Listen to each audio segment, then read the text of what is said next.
Dernier jour. Nous sommes sur le point de partir et nous ratons l'avion qui devait nous ramener à la capitale, N'Djamena. Nous sommes donc obligés de parcourir plus de 300 km dans le désert et ces routes impraticables. Plusieurs heures de secousses pendant lesquelles nous faisons notre introspection et nous nous interrogeons sur notre séjour.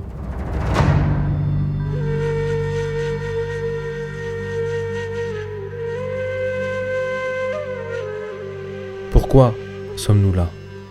Nous étions venus simplement pour témoigner, filmer et voir de nos propres yeux comment les dons se transforment en action, ce qui est d'ailleurs le rêve de tout donateur. Nous voulions capturer des instants. On ne se rendait pas compte qu'en réalité nous n'étions là justement que pour un instant, que nous étions de passage et que nous ne pouvions pas, en 10 jours, apporter plus que ces quelques images que nous partageons avec vous aujourd'hui.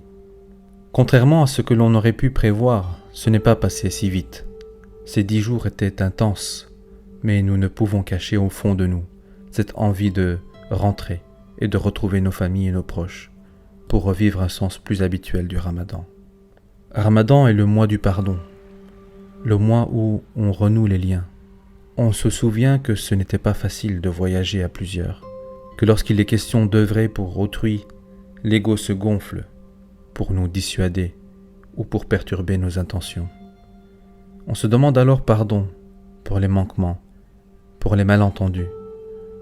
On se prend dans les bras, comme dans un jour de fête. Notre esprit est plus libre, notre égocentrisme est affaibli. Tout est plus clair et nos certitudes sont bousculées. Nous revenons avec un vrai bagage, une vraie expérience et beaucoup de questions. Que faisons-nous au quotidien pour lutter contre les injustices qui affaiblissent ces régions d'Afrique tellement riches et généreuses ? Sans doute pas assez. À notre échelle, nous apportons ces quelques images, ces portraits de gens qui, dans l'ombre, loin des projecteurs, s'engagent à changer les choses, ne serait-ce que par le cœur.